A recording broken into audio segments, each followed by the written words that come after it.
मौसम, हर मिट्टी, हर फसल की खेती करने की शुरुआत की। जैसे गेहूं और धान, दोनों गेहूं, धान, मक्का तीनों एक ही साथ एक ही जगह पर एक ही मौसम में। उसी तरह से हर प्रकार की दलहन में से मूंग की दाल होगी, तुर की दाल होगी, मसूर की दाल होगी, वो हर मौसम उनको लगाना होगा एक ही जगह पे, एक ही समय में, एक ही मौसम में। और इसके साथ साथ हर तरह की सब्जी, मतलब एक साथ मल्टी लेयर आयुर्वेदिक फार्मिंग का मतलब होता है एक ही जगह पर, जिसका आपको यूट्यूब पे वीडियो भी अपलोड है, आप देख सकते हैं। मल्टी लेयर आयुर्वेदिक फार्मिंग के नाम से आपके स्क्रीन पर दिखाई दे रहा है, वो हमारे वीडियो को आप जाकर देखें। उसमें दिखाया गया है कि एक ही एकड़ में आप कैसे जो है 20 से 22 प्रकार के फसलों का उत्पादन ले सकते हैं। तो ये आयुर्वेदिक खेती का मतलब होता है, एक लाइन में आप समझिए तो हर मौसम, हर मिट्टी, हर फसल की खेती। मैं फिर रिपीट करता हूँ, आयुर्वेदिक खेती का एक लाइन में समझा जाए तो कम शब्दों में यही है कि हर मौसम, हर मिट्टी, हर फसल खेती, मतलब सालों भर अपने मनचाही फसल को उत्पादन ले सकते हैं एक ही जगह पे, एक ही मिट्टी पे। ऐसा नहीं है कि आप एक ही मिट्टी पे हर बार वही फसल को ले रहे हैं तो आपकी उत्पादन क्षमता घट जाएगी, नहीं, बल्कि वो और ज्यादा मजबूत होती जाएगी और हर बार 20% से 30% तक उत्पादन क्षमता इंक्रीज होती जाएगी। आप चाहें, लेकिन आपको मल्टी लेयर आयुर्वेदिक फार्मिंग करवानी है। इससे ये फायदा होगा कि जैसे कि अभी क्या है कि अभी एक जगह पे एक तरह की फसल उपजती है, जैसे आप ले राजस्थान में और गुजरात में जीरे की फसल उधर ज्यादा होती है, मूंगफली की फसल ज्यादा होती है, तो फिर वहां पर से जब बिहार पहुंचता है या बाद बाकी क्षेत्र पहुंचता है तो उसकी कीमतें बढ़ जाती है। लेकिन इसलिए हम लोगों ने रखा है मल्टी लेयर आयुर्वेदिक फार्मिंग, इसलिए हर मौसम, हर फसल, हर मौसम, हर मिट्टी, हर फसल खेती, जहाँ पे कि हर पूरे भारतवर्ष में, पूरी दुनिया में जो है हर एक फसल की खेती हम एक साथ कर पाएंगे, जिससे कि जो उसकी कीमतें हैं वो घटेंगी और भूखमरी की समस्या जो होगी, अनाज की जो भरपूर मात्रा की उपलब्धता की समस्या होगी, वो सबको जो है वो सबको हम लोग आसानी से खत्म कर सकेंगे। बेरोजगारी की समस्या भी खत्म हो जाएगी क्योंकि आप वैल्यू एडिशन कर पाएंगे, तो उससे ज़्यादा से ज़्यादा लोगों को रोजगार मिलेगा। जैसे इसके तहत आयुर्वेदिक खेती है क्या? कई लोगों को लगता है कि आयुर्वेदिक खेती जो हम लोग करेंगे तो ये आपको जैविक खेती के मुकाबले, प्राकृतिक खेती के मुकाबले है क्या? कई लोगों को लगता है आयुर्वेदिक खेती वही चीज है जो कि आप प्राकृतिक खेती बोलते हैं या जैविक खेती बोलते हैं। नहीं, जैविक खेती में आपको बैक्टीरियल बेस्ड होता है, या फिर आप कहें तो बैक्टीरियल बेस्ड के साथ साथ केचुआ खाद वगैरह का इस्तेमाल होता है। वो लोग नैनो टेक्नोलॉजी बेस्ड वगैरह टेक्नोलॉजी इस्तेमाल करते हैं, लेकिन हम लोग में ऐसा नहीं है। वही प्राकृतिक खेती में आप बात करें, प्राकृतिक खेती में देसी गाय को गोमूत्र कंपलसरी है और उसमें बीजामृत, जीवामृत वगैरह का इस्तेमाल होता है। खेती में ऐसा नहीं है, इसमें न किसी प्रकार का कोई गोबर का इस्तेमाल होता है, न किसी प्रकार की कुछ दूसरी, इसमें शुद्ध जड़ी बूटी का इस्तेमाल होता है। और FSI कंपनी के पास ये है, मेरे पास, सुमन सौरभ के पास ये वर्ल्ड का फर्स्ट जो है रजिस्ट्रेशन है, जो कि 100% जड़ी बूटी से बनाने दवाओं की खेती की दवाओं को बनाने की जो रजिस्ट्रेशन है वो मेरे पास कॉपीराइट है। ये टेक्नोलॉजी की फुल कॉपीराइट है। और अब जो FSI एग्रो की जो आयुर्वेदिक खेती है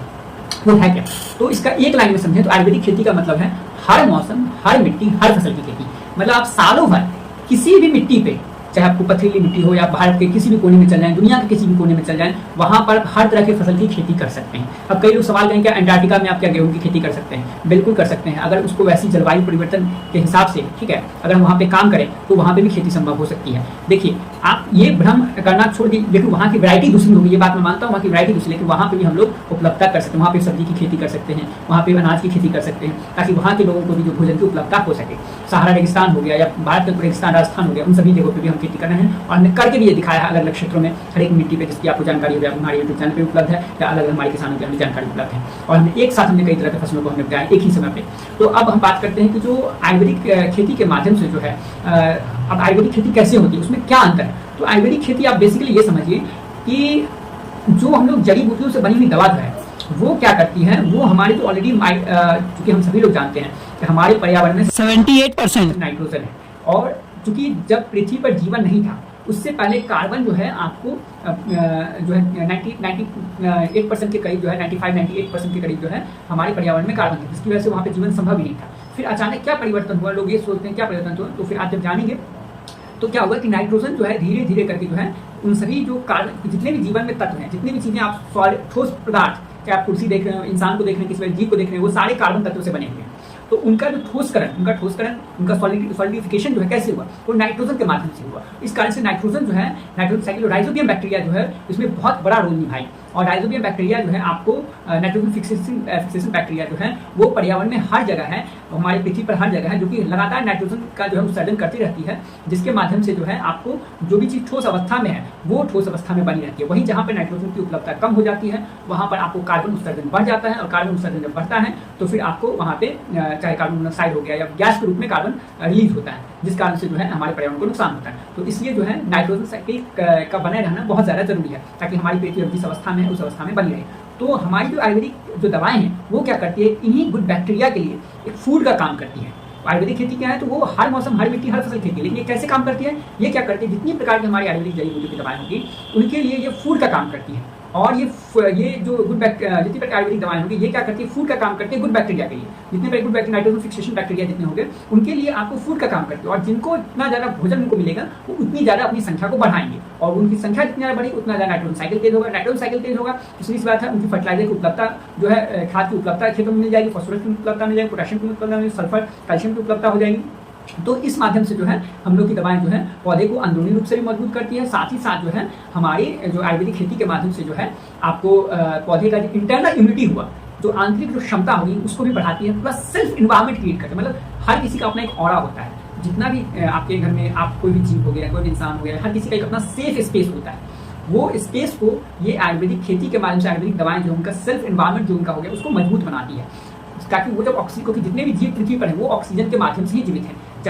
चाहे वो पेड़ पौधे आपको रात के समय ऑक्सीजन दें, लेकिन वो भी ऑक्सीजन पे ही जीवित हैं। चाहे आप कोई भी जीव ले लो, वो भी ऑक्सीजन पे ही जीवित हैं। तो फिर वो जो ऑक्सीजन पर जीवित हैं, उनका जब वो सांस लेते हैं या सांस छोड़ते हैं, तो उसके आसपास जो एनवायरमेंट क्रिएट होता है, उसी में ये मदद करती है हमारी आयुर्वेदिक खेती की दवाएं। वो क्या करती है, वहाँ पर बीमारियों जो आसपास जो आपको जब इंटरनल डिजीज जैसे वायरस हो गए, जो हार्मफुल वायरसेस हो गए, हार्मफुल फंगस हो गया, हार्मफुल बैक्टीरिया जो वहाँ पे आसपास भटक रहते हैं, उनको खत्म करती है, उनके लिए सुरक्षा कवच बनाती है। प्लस आंतरिक जो समस्या आ गई उसको भी खत्म करती है, पौधे के फूड के रूप में जाती है, तो पौधे की इंटरनल इम्यूनिटी को मजबूत करती है, उसे पोषण प्रदान करती है, पौधे को हर प्रकार के पोषक तत्व प्रदान करती है। तो जिस कारण से हर एक पौधा का आपको एक आंतरिक एक सेल्फ इन्वायरमेंट क्रिएट होता है, एक एक्सटर्नल सेल्फ बाहरी और आंतरिक सेल्फ इन्वायरमेंट क्रिएट होता है, जिससे आप हर मौसम की फसल को आप हर मौसम में उपजा सकते हैं, सालों भर उपजा सकते हैं। तो ये है आयुर्वेदिक खेती का सिस्टम। ये पूरी तरह से जड़ी बूटी पे काम करती है, और यही आयुर्वेदिक खेती का राज है जिस पर हम लोग काम करते हैं। और ये पूरी तरह से हमारी टेक्नोलॉजी है, ये हमारी स्वामित्व की टेक्नोलॉजी है, हमारी सेल्फ टेक्नोलॉजी है, और इसके अंदर हमने जो कॉपीराइट रजिस्ट्रेशन करवा रखा है, पेटेंट करवा रखा है, और सारी चीज़ें जो हमारी जो है इंटेलेक्चुअल प्रॉपर्टी राइट्स हमारे पास है। इसके जो हमारे इंटेलेक्चुअल प्रॉपर्टी राइट्स के तहत जो है भारत सरकार के अधीन ये सारी चीज़ें जो है रजिस्टर्ड हैं, और इसको हमारी कोशिशें हैं, भारत सरकार ने इससे स्वीकृति भी दी है। हमारी कोशिश इस माध्यम से हम हर एक जगह पर हर तरह की फसल की खेती कर सकें। तो अब जैसे बात करते हैं, देखिए अब आप कहेंगे कि भैया आयुर्वेदिक खेती के माध्यम से आप बोल रहे हैं कि जो है कि आयुर्वेदिक खेती के माध्यम से हर एक मौसम की फसल को कैसे आप उपजा सकते हैं। अगर आप 10,000 साल पहले जब खेती की शुरुआत कब हुई थी, ईसा मसीह के जन्म से 10,000 साल पहले, जो हम लोग अपने इतिहास में पढ़ते हैं, 10,000 BC में पढ़ते हैं, 10,000 BC से पहले हुई थी। तो 10,000 BC पहले हुई थी, तो 10,000 BC बिफोर क्राइस्ट जो है ईसा मसीह के जन्म से 10,000 साल पहले, मतलब अभी आप कह लें तो अभी 12,025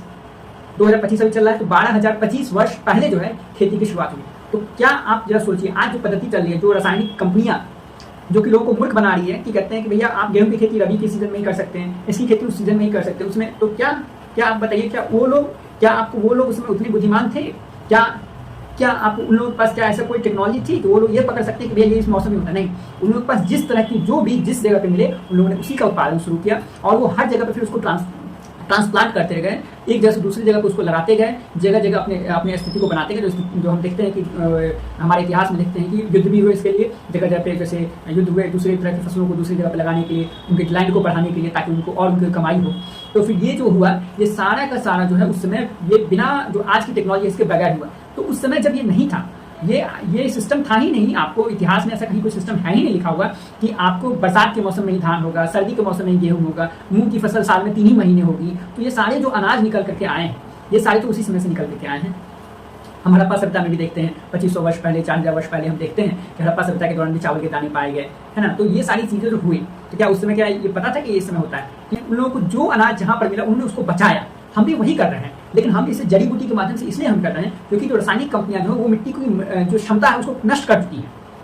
और इस कारण से जो है आयुर्वेदिक खेती के तहत जो है हम लोग उसको जड़ी बूटियों के माध्यम से सुधार रहे हैं, मिट्टी की अवस्था को सुधार रहे हैं, और सुधार करके हर एक मौसम की फसल को बिल्कुल हमारे प्राचीन काल के माध्यम से हर एक मौसम की फसल को हर एक मिट्टी पर जो है उपजा रहे हैं, हर एक समय उपजा रहे हैं। तो आयुर्वेदिक खेती की जो है मुहिम को ये 10,000 वर्ष पहले जो शुरुआत हुई थी उसको 12,025 वर्ष पहले जो शुरुआत हुई थी उसको हम लोग फिर से लागू करने की कोशिश कर रहे हैं। तो जो है हमारी कोशिश से हमने करके भी दिखाया है कि आप किसी भी मिट्टी पर किसी प्रकार की फसल को लगा सकते हैं। जो व्यक्ति शिक्षा का मतलब वही होता है जिस शिक्षा से आप जो समाज को सही दिशा, सही मार्गदर्शन दे सकें, और वहाँ पे अच्छी एक चरित्र का निर्माण हो सके, वहाँ पे जीवन में सुधार हो सके, जो रहन सहन में सुधार हो सके, यही आपको शिक्षा का मतलब है। तो शिक्षा जो मैंने प्राप्त की है मैं उसी को अप्लाई कर रहा हूँ, ताकि मुझे जीवन मिला है उसके माध्यम से मैं कुछ ऐसा करके जाऊँ जिससे कि आने वाले हजारों सालों तक, आने वाले सभी युगों तक जो है वो वो चीज़ें जो है जीवन को, सामान्य जिंदगी को बेहतर बना सके और इंसानों और बाद बाकी पशु पक्षियों के लिए भी अच्छा एक जो है अच्छी एक जो है पर्यावरण को जीवित रह सके, जिससे हमें पृथ्वी पर ही एक अच्छा घर मिल जाए, जिसके लिए हम जो आज मंगल पे परेशान हो रहे हैं, चांद पे परेशान हो रहे हैं जाने के लिए, ये सब करने की हमें आवश्यकता न हो। पृथ्वी को ही हम लोग सस्टेनेबल बनाएं, क्योंकि ऐसा नहीं है कि पृथ्वी आपको आज ही आपको सूर्य से टकरा रही है। जो आप डिस्कवरी चैनल बाद में देखते हैं, नासा भी बताती है कि पृथ्वी इतने खरब साल बाद सूर्य से टकरा जाएगी, सूर्य उसको निकल जाएगा। भैया उसमें बहुत टाइम है, लेकिन जितना अभी आपके पास है, जो ग्लोबल वार्मिंग आ रही है, उसको रोकने का सबसे अच्छा उपाय है आयुर्वेदिक खेती, क्योंकि इस माध्यम से आप हर मौसम में हर तरह की फसल लगा सकते हैं। तो क्या होगा, इससे आपको जो पौधे अधिक मात्रा में कार्बन के उत्सर्जन को घटाते हैं, वो सारे पौधे आप हर एक मिट्टी पे हर एक समय लगा सकते हैं। तो इससे क्या होगा, ज़्यादा से ज़्यादा आप ग्लोबल वार्मिंग को बहुत तेजी से रोक पाएंगे। तो ये सिर्फ आयुर्वेदिक खेती ही कर सकती है, अन्य दुनिया की कोई टेक्नोलॉजी नहीं कर सकती, और ये हमने करके दिखाया है। हम जो बोल रहे हैं उसको हमने विद प्रूफ हमारे पास अपलोडेड है, लोग जाके देख सकते हैं। कि आज हमारी कोशिशें हैं कि आज भारत सरकार जो है अपने दम पर, भारत सरकार जो हमारी नरेंद्र मोदी जी की सरकार जो है, वो बीजेपी की सरकार जो है, एनडीए की सरकार, आप देख रहे हैं कि 80 करोड़ लोगों को हर एक महीने जो है अनाज फ्री में दिया जा रहा है। अनाज में आपको जैसे गेहूं और फिर धान, गेहूं और चावल दिया जा रहा है, इसके अलावा कहीं पे दलहन, कहीं पे तो बाकी चीजें मिलती हैं, लेकिन उतनी मात्रा में दलहन नहीं मिल पा रही है, या फिर चीनी वगैरह सब कुछ उतनी मात्रा में नहीं मिल पा रही, लेकिन गेहूं चावल मिल पा रहा है। तो चूंकि गेहूं चावल से तो सभी का सिर्फ हर एक का पोषण पूरा होगा नहीं, तो इसके लिए जो है अब जो है हमने इसी के लिए रखा है कि अगर हम हर एक तरह की फसल को, जैसे दलहन की खेती को हम सालों भर करेंगे, तो इससे क्या होगा कि सरकार ने भी जो प्रोजेक्ट रखा है, दलहन के लिए प्रोजेक्ट रखा है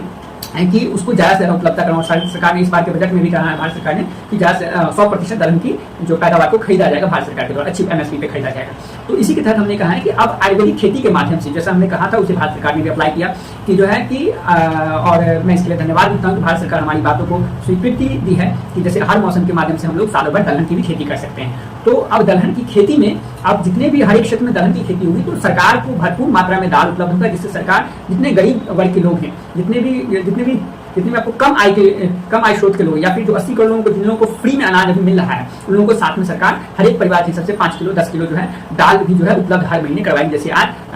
जैसे चावल और फिर गेहूं उपलब्ध करवा देती है। तो इससे क्या होगा, हमारी जो प्रोटीन की समस्या है वो भी हमारे देश भर में, और मेल न्यूट्रिशन की समस्या जो है वो भी हमारे देश भर से दूर होगी, और इसके साथ साथ सरकार मसाले भी उपलब्ध करवाएगी। तो इससे जब आप भोजन, अभी भारत सरकार ने बहुत अच्छा कदम उठाया है कि 12 लाख तक की आय के जितने भी लोग हैं उन लोगों को टैक्स फ्री कर दिया है। तो इससे क्या होगा, ज़्यादा से ज़्यादा कंज्यूमर जो है जो बढ़ेंगे, उपभोक्ता बढ़ेंगे, और वो ज़्यादा से ज़्यादा चीज़ें खरीदेंगे, हमारे देश की जीडीपी में ज़्यादा अच्छा ग्रोथ होगा। ये एक बहुत अच्छी इनिशिएटिव है, बहुत अच्छी सरकार की कोशिशें हैं, और इस पर मैं बहुत सराहनीय कदम है ये। और इसी के साथ अगर हर एक किसी को भोजन भी उपलब्ध करा, तो लोगों के पास जो पैसा बचेगा, उससे सरकार, उससे जो है आम जनता जो है अपनी स्टैंडर्ड को बेहतर बनाएगी, अपने जो आजीविका को बेहतर बनाएगी, और उससे बाकी अपने शिक्षा के क्षेत्र में विकास करेगी, अपने स्वास्थ्य के क्षेत्र में भी विकास कर ही रही है सरकार की तरफ से।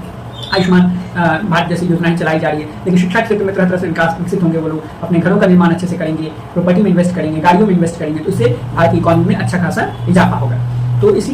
तो अब बात करते हैं कि आयुर्वेदिक खेती में जो है कि आप दवाओं को जो है कैसे आप इस्तेमाल करें। तो आयुर्वेदिक खेती के माध्यम से, जैसे मैं बताया कि आयुर्वेदिक खेती के माध्यम से आप हर एक मौसम में हर तरह की फसल कर सकते हैं। प्लस आयुर्वेदिक खेती जो है मिट्टी को हल्की बनाती है, मतलब 24 घंटे जहाँ पे अपने पेस्टिसाइड, हमारी फंगीसाइड को, हमारी खाद को, हमारी टॉनिक को, चारों को मिक्स करके सिंचाई विधि से दे दिया एक साथ एक ही समय पे। तो क्या हो गया, वहाँ पे जैसे आप खेतों में जब पानी चलाते हैं, बीज लगाते हैं, उसमें सिंचाई विधि से आपने दे दिया हमारी पेस्टिसाइड को, फंगीसाइड को, टॉनिक को और खाद को, उसके जो उपयोग मात्रा है उसके मात्रा के हिसाब से, या उसमें आयुर्वेदिक स्टिकर जो मिलाना है उन सबके माध्यम से जो आपने सबको मिला करके दे दिया। तो इससे क्या हो गया, 24 घंटे में बंजर से बंजर भूमि में भी जो है हल्कापन आ जाता है, और वो एयर ही बन जाती है, अच्छी मात्रा में उसमें एयर पास होने लगता है, तो जिससे आप वहाँ पे जिस प्रकार के बीज को लगाते हैं वो बीज आसानी से जो है आप प्रस्तुत हो जाती है, मतलब उसमें उपज जाती है, जिस कारण से आप उसमें जो है किसी प्रकार की फसल को उपजा सकते हैं। अब आयुर्वेदिक खेती के दौरान जो है आपको किसी भी रासायनिक स्टिकर, जैसे कि मार्केट में सिलिकॉन बेस्ड स्टिकर आता है, उसको आपको इस्तेमाल करने की जरूरत नहीं, आप घरेलू आयुर्वेदिक स्टिकर का इस्तेमाल कर सकते हैं। जैसा मैंने बताया है, पेस्टिसाइड फंगीसाइड के लिए हम लोग गुड़ और सरसों तेल का प्रयोग कर सकते हैं, हर्बिसाइड के लिए नमक और गुड़ का प्रयोग कर सकते हैं, या फिर हम लोग नमक सरसों तेल का प्रयोग कर सकते हैं, लेकिन वो लाल मिट्टी पे है, लेकिन आप बाकी दूसरी मिट्टी पे नमक और गुड़ का प्रयोग कर सकते हैं आयुर्वेदिक मेडिसिन में। प्लस आप जो टॉनिक है उसमें आप गुड़ का प्रयोग कर सकते हैं। ये क्या करेगा, ये नेचुरल स्टिकर, प्राकृतिक स्टिकर के रूप में काम करता है, ये आयुर्वेदिक स्टिकर के रूप में पूरा घरेलू है। तो आपको मार्केट के सिलिकॉन स्टिकर पर डिपेंड करने की जरूरत नहीं है, कोई केमिकल का इस्तेमाल करने की जरूरत नहीं है। आप एलोवेरा जेल का भी प्रयोग कर सकते हैं, उससे भी आप काम कर सकते हैं। तो फिर अब बात करते हैं कि आयुर्वेदिक खेती की दवाओं को कैसे इस्तेमाल, अब स्प्रे विधि से अगर बात करें तो स्प्रे विधि में आप क्या करेंगे, जैसे उसकी दवाओं का उपयोग करने से पहले मिट्टी में पहले आप ध्यान रखें कि 50 से 60% नमी होनी अति आवश्यक है। जैसे आज आपने आयुर्वेदिक खेती के माध्यम से आपने दवाओं का, आयुर्वेदिक पेस्टिसाइड फंगीसाइड इन सबका इस्तेमाल करना शुरू किया, तो उससे पहले एक दिन पहले आपको खेतों में पानी छोड़ देना है। खेतों में आपने पानी छोड़ दिया, पानी चला दिया, उसके बाद नेक्स्ट डे आपको उसमें 50 से 60% नमी बची रह जाती है। पानी कितना भी सूख गया तो 50% ऊपर नमी है, तो उस समय आप देख करेंगे तो ज़्यादा दवा ज़्यादा से ज़्यादा रिटेन करेगा। तो ध्यान रहे कि खेतों में 50 से 60% नमी रहनी अति आवश्यक है। अगर आप स्प्रे विधि से, छिड़काव विधि से देते हैं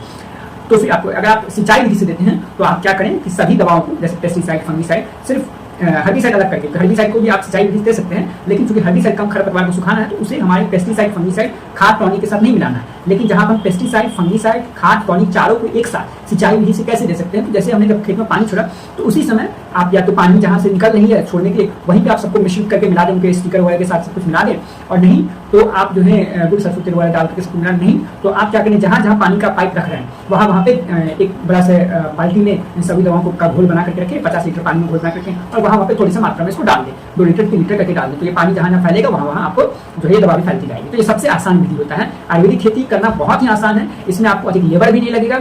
मतलब पैसे की और समय की दोनों बचत है। तो छिड़काव विधि से कई गुना अधिक अच्छा होता है। महीने में एक बार आप सिंचाई विधि से इन दवाओं को दे दें तो फिर आपको क्या होगा कि आपका समय भी बचेगा, मतलब पेस्टिसाइड को आपको अलग इस्तेमाल करने की जरूरत नहीं, फंगिसाइड को अलग इस्तेमाल करने की जरूरत नहीं, टॉनिक को अलग इस्तेमाल करने की जरूरत नहीं, खाद को इस्तेमाल, सबको आपको एक साथ, लेकिन हर्बिसाइड को अलग इस्तेमाल करने की जरूरत है। मैं बार बार रिपीट करता हूँ, हर्बिसाइड को उपयोग में और बाकी दवाओं के उपयोग में कम से कम नहीं तो 10 दिन का अंतर रहना चाहिए।